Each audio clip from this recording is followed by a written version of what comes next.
Les Chinois multiplient bizarrement, dis donc.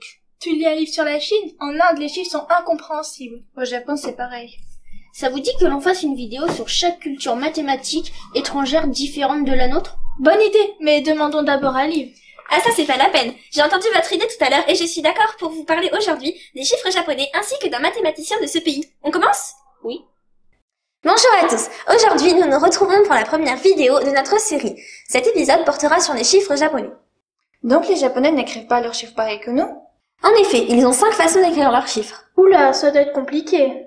Mais non, regardez le tableau apparaissant à l'écran. Par exemple, pour 1, nous pouvons écrire comme ça en chiffre arabe, ichi en romanji, comme ceci en kanji, de cette manière en hiragana ou encore ainsi en katakana. Heureusement que nous n'avons qu'une écriture en chiffres.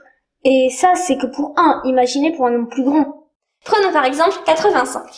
Nous avons donc cette écriture-là en chiffre arabe, Achijugo en romanji, cette écriture-là en kanji, donc ce signe-là signifie Ashi, que nous multiplions par 10, donc Yu, pour finir nous ajoutons Go pour faire 5, ce qui donne 85.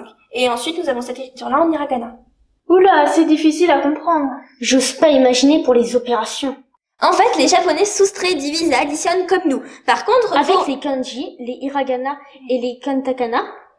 Non, pour les opérations, les Japonais utilisent les mêmes chiffres que nous, les chiffres arabes. Tu n'as pas parlé de la multiplication? En fait, elle ne se fait pas pareil qu'en France, mais par contre, elle se fait... Je crois qu'elle ressemble à celle des Mayas. Ça ne ressemble pas, c'est exactement pareil. Jade et Morgane ont fait une vidéo dessus, non? En effet, je vous renvoie à leur excellente vidéo qui sera dans la barre de description. J'ai un peu mieux compris, merci. N'hésitez pas à vous documenter pour en savoir plus. Tu ne devais pas nous parler d'un mathématicien?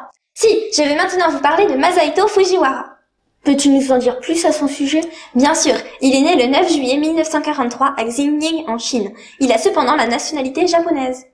Sur quoi a-t-il travaillé? C'est un mathématicien philosophe qui a essentiellement travaillé sur la théorie des nombres. Eh bien merci Liv.